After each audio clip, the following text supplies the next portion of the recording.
On April 10th, 1912, a marvel of engineering, the RMS Titanic embarked on her maiden voyage from Southampton, England. Billed as unsinkable, she was the largest ship afloat, a floating palace of luxury and a symbol of human ambition. For the wealthy first-class passengers, the journey was a showcase of opulence, with lavish suites, gourmet dining, and elegant social gatherings.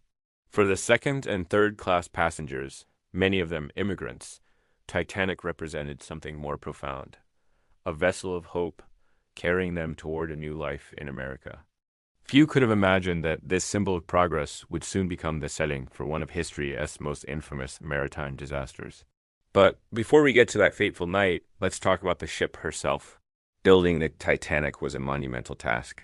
It took over 3 years, 15,000 workers at the Harland and Wolff shipyard in Belfast, and what would be equivalent to hundreds of millions of dollars today. She was nearly 900 feet long, longer than 3 football fields, and stood as tall as an 11-story building. Her sheer scale was breathtaking. The design incorporated 16 watertight compartments, which could be sealed off in an emergency. The thinking was that even if 4 of these compartments flooded, the ship would remain afloat. This innovative safety feature is what led to the popular, and ultimately tragic, claim that she was practically unsinkable. Inside, the luxury was astounding.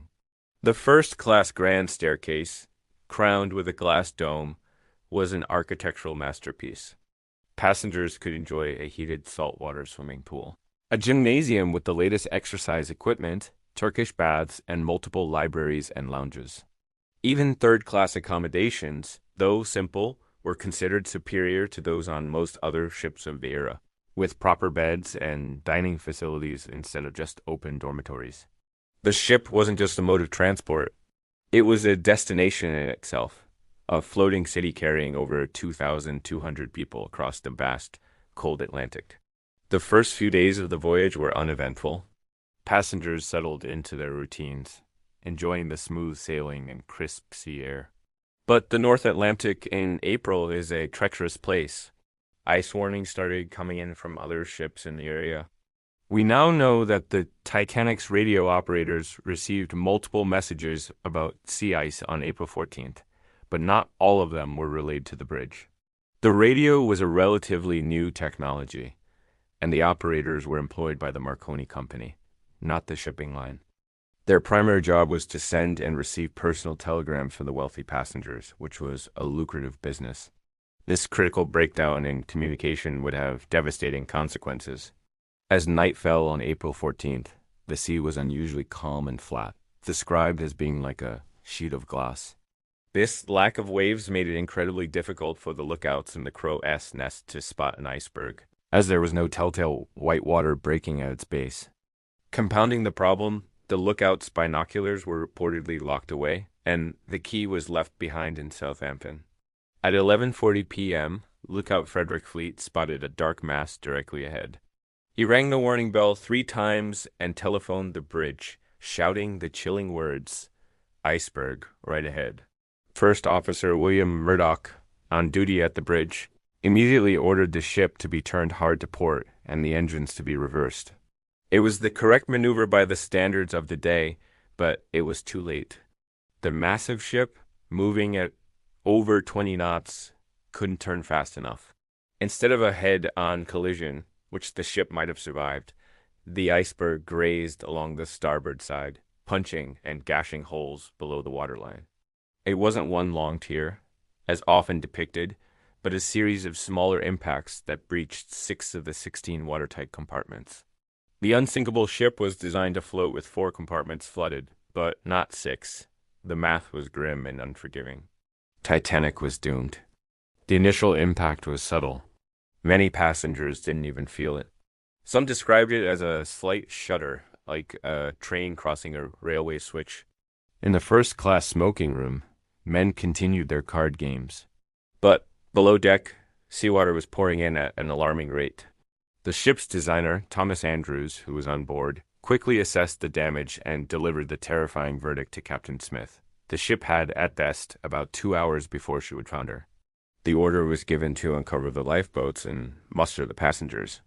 What followed was a mixture of chaos, confusion, and incredible bravery. There was a critical shortage of lifeboats. The ship was legally only required to carry enough for about half the people on board, a regulation that hadn't kept pace with the increasing size of modern liners. The evacuation process was flawed. The crew, largely untrained in a real emergency, struggled to manage the launching.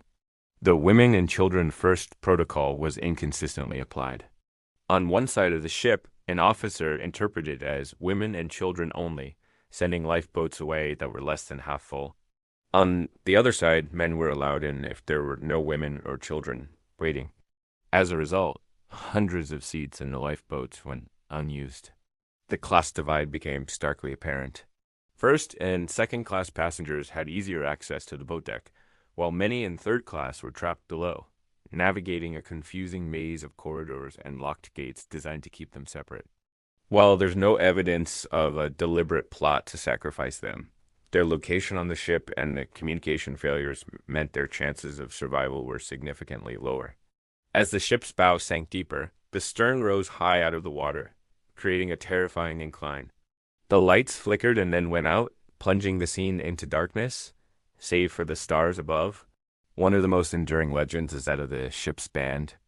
Led by Wallace Hartley, the musicians famously continued to play on deck as the ship went down, their music providing a strange, surreal sense of calm amidst the panic. They chose to play on until the very end, a final act of dignity and courage. None of them survived. In the freezing water, the situation was horrific. The temperature was below 0 Celsius. Most of the 1,500 people who went into the water would have succumbed to hypothermia within minutes. The sounds of their cries for help haunted the survivors in the lifeboats for the rest of their lives. At 2:20 a.m. on April 15th, the immense strain on the ship's structure became too much. The Titanic broke in two between the third and fourth funnels, and the stern section briefly righted itself before plunging vertically into the depths of the Atlantic. In less than 3 hours, the unsinkable ship had vanished beneath the waves. The rescue ship, the Carpathia, had been racing towards the Titanic's last known position after receiving its distress call, but it was nearly 60 miles away. It arrived around 4 a.m. to a heartbreaking scene.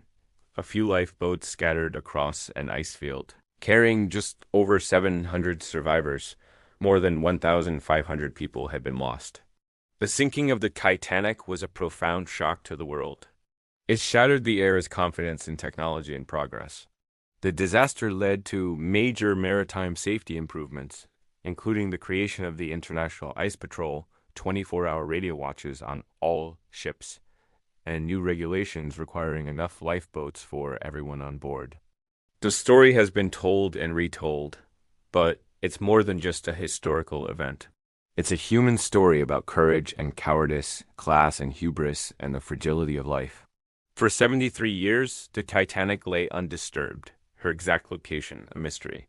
Then, in 1985, a team led by Dr. Robert Ballard discovered the wreck 2.5 miles beneath the surface. The images they brought back were haunting. The ship's bow, mostly intact, covered in rusticles, a silent monument on the ocean floor. The stern was a mangled debris field, a testament to the violent final moments of the sinking. The discovery reignited public fascination and allowed us to piece together the ship's final hours with greater accuracy. The wreck site is now a protected memorial, a final resting place for the many souls who were lost.